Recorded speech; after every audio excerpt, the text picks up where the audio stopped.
1. Perkenalkan, nama saya Fadia Najwa Maulida dari kelas 10 TJKT 1. Di sini saya akan menjelaskan modul pembelajaran mengenai Cisco Bootcamp.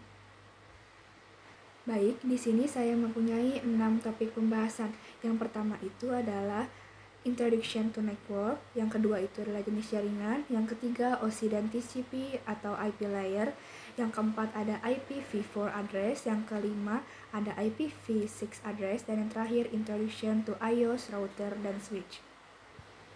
Baik, yang materi pertama itu adalah Introduction to Network atau Network Media. Kriteria memilih network media ada 4. Yang pertama itu jarak, yang kedua lingkungan, yang ketiga jumlah data dan kecepatan, dan terakhir adalah biaya. Dan ada juga kabel atau alat yang akan digunakan, yaitu seperti kabel Cooper, kabel fiber optik, dan wireless. Selanjutnya saya akan menjelaskan tentang jarak. Yang pertama itu adalah kabel Cooper atau tembaga dengan jenis kabel UTP atau Unshielded Twisted Pair, STP atau Shielded Twisted Pair, dan kabel koaksial dengan jarak maksimum. Yang pertama adalah Ethernet atau UTP atau STP. Jaraknya itu hingga 100 meter untuk kecepatan hingga 1 Gbps. Dan kabel koaksial jaraknya bisa mencapai 500 meter, contohnya seperti Ethernet dan Thicknet. Yang kedua adalah fiber optic dengan jenis kabel single mode itu untuk jarak jauh dan multi mode itu untuk jarak pendek. Dengan jarak maksimum, single mode itu jaraknya hingga 40 km atau lebih tanpa repeater atau tergantung perangkat. Sementara untuk multi mode adalah jaraknya hingga 2 km untuk kecepatan tinggi seperti 10 Gbps. Yang ketiga itu adalah wireless.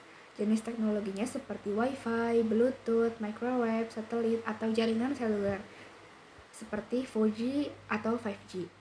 Dengan jarak maksimum yaitu Wi-Fi jaraknya 50-100 meter di indoor hingga 300 meter di outdoor tanpa halangan.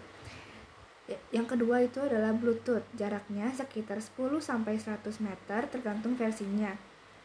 Yang ketiga microwave, jaraknya itu hingga 50 km dengan line of sight.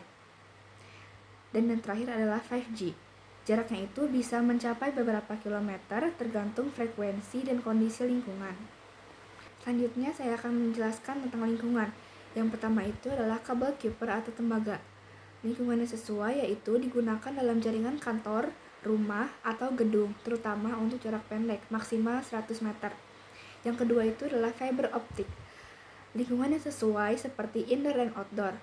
Itu ideal untuk koneksi jarak jauh, baik antar gedung, dalam pusat data, maupun area metropolitan.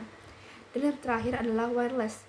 Lingkungan yang sesuai itu seperti cocok untuk area dengan keterbatasan infrastruktur kabel seperti pedesaan atau kota dengan banyak penghalang. Selanjutnya adalah jumlah data dan kecepatan. Yang pertama itu adalah kabel Cooper atau tembaga. Kecepatannya hingga 10 Gbps dengan kapasitas terbatas, menurun pada jarak jauh dari terkena interferensi. Yang kedua itu adalah fiber optic. Kecepatannya hingga 100 Gbps atau lebih, atau juga single mode dengan kapasitas sangat besar, stabil pada jarak jauh tanpa interferensi. Dan yang terakhir adalah wireless. Wi-Fi hingga 9,6 Gbps, Wi-Fi 6, dan 46 Gbps Wi-Fi 7. Dan ada juga jaringan seluler hingga 20 Gbps atau 5G. Dan yang terakhir adalah kapasitas, dipengaruhi interferensi, pengguna, dan jarak. Dan yang terakhir adalah penjelasan tentang biaya. Yang pertama itu adalah kabel Cooper atau tembaga. Biayanya itu kabel UTP atau STP itu adalah 2.000 sampai 15.000 per meter, tergantung kategorinya. Dan ada perangkat tambahan seperti switch atau router, relatif murah dibandingkan fiber. Yang kedua adalah fiber optik. Dengan biaya kabelnya itu harganya 10.000 sampai 50.000 per meter, tergantung jenis dan kualitasnya. Dan ada juga perangkat tambahan seperti transceiver atau terminasi dengan harga 500.000 sampai 5 juta per unit. Dan yang terakhir adalah wireless dengan biaya perangkat Wi-Fi atau access point atau router dengan harga 300.000 sampai 10 juta, tergantung teknologinya. Dan ada juga perangkat jaringan seluler atau 5G atau IoT dengan harga 1 juta sampai 50 juta tergantung skalanya. Baik, di sini juga saya akan menjelaskan tentang common types of networks. Jenis jaringan yang umum itu adalah seperti local area network atau LAN, wide area network atau WAN, dan internet. Baik, di sini saya akan menjelaskan yang pertama dulu, yaitu local area network atau LAN. Kabel LAN adalah kabel yang digunakan untuk menghubungkan perangkat dalam jaringan lokal atau LAN, seperti komputer, router, dan switch. Dan LAN juga berfungsi sebagai 1. Menghubungkan perangkat jaringan, 2. Transfer data dengan stabil dan cepat, dan terakhir mendukung protokol Ethernet untuk komunikasi jaringan. Adapun kelebihan dan kekurangan LAN. Kelebihannya itu adalah transfer data cepat dan stabil, biaya rendah untuk jaringan kecil, keamanan mudah dikelola, dan memungkinkan berbagi perangkat dan data. Kekurangannya itu adalah cakupannya terbatas atau area kecil, instalasi kabel bisa rumit, dan rentan gangguan jika ada kerusakan perangkat. Yang kedua, saya akan menjelaskan tentang wide area network atau WAN. WAN atau wide area network adalah jaringan yang menghubungkan beberapa LAN di lokasi yang berjauhan, seperti antar kota atau negara. WAN juga ada fungsinya. Yang pertama itu menghubungkan LAN di berbagai lokasi. Yang kedua, memungkinkan komunikasi jarak jauh dan akses internet. Dan yang terakhir, mendukung kolaborasi antar cabang perusahaan. WAN juga mempunyai kelebihan dan kekurangan. Kelebihannya itu yang pertama, cakupannya luas atau antar kota dan negara. Yang kedua, akses jarak jauh dan internet global. Dan yang ketiga, skalabilitas tinggi. Adapun kekurangannya yang pertama, biayanya tinggi, kecepatan lebih rendah, keamanan lebih rentan, dan pemeliharaan kompleks. Berikutnya adalah pengertian internet. Apa sih internet itu? Internet adalah jaringan global yang menghubungkan jutaan komputer dan perangkat di seluruh dunia, memungkinkan komunikasi dan tukaran data melalui protokol standar seperti TCP atau IP. Internet digunakan untuk berbagai kegiatan seperti browsing, mengirim email, media sosial, e-commerce, dan berbagi informasi. Selanjutnya, saya akan menjelaskan materi tentang OSI dan TCP atau IP layer.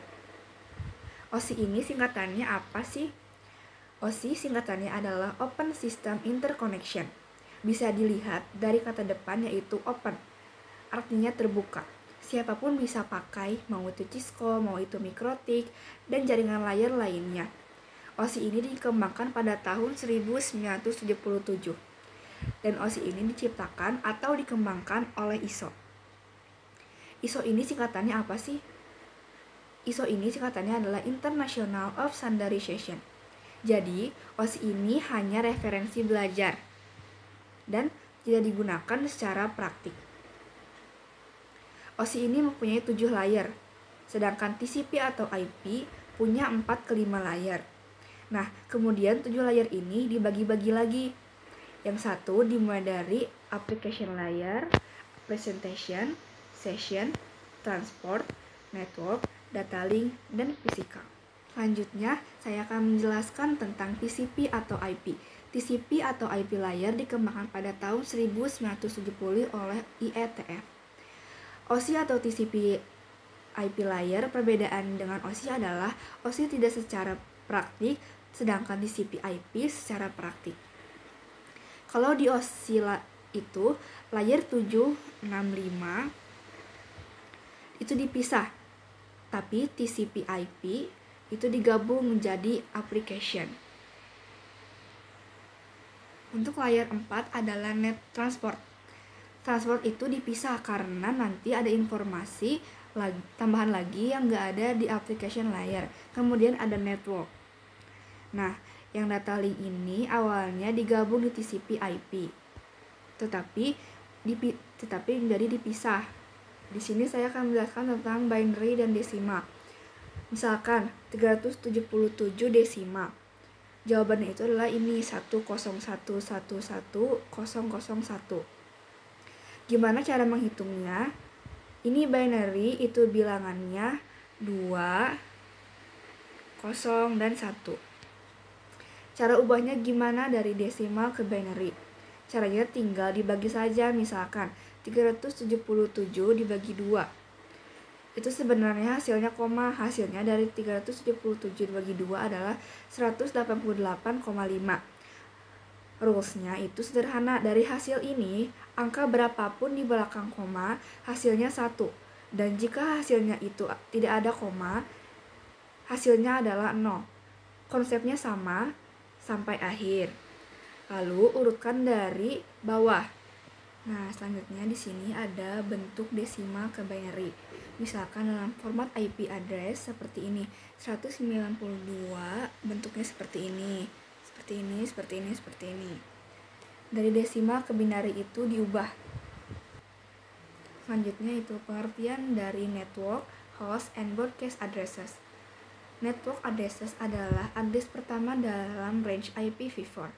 Broadcast address adalah address terakhir dalam range IPv4. Host address adalah address yang dapat digunakan oleh host. First usable host adalah address pertama setelah network address. Dan yang terakhir adalah last usable host, yaitu address sebelum broadcast address. Selanjutnya itu materi tentang Introduction to iOS. Apa sih iOS? iOS adalah Internet Working Operating System.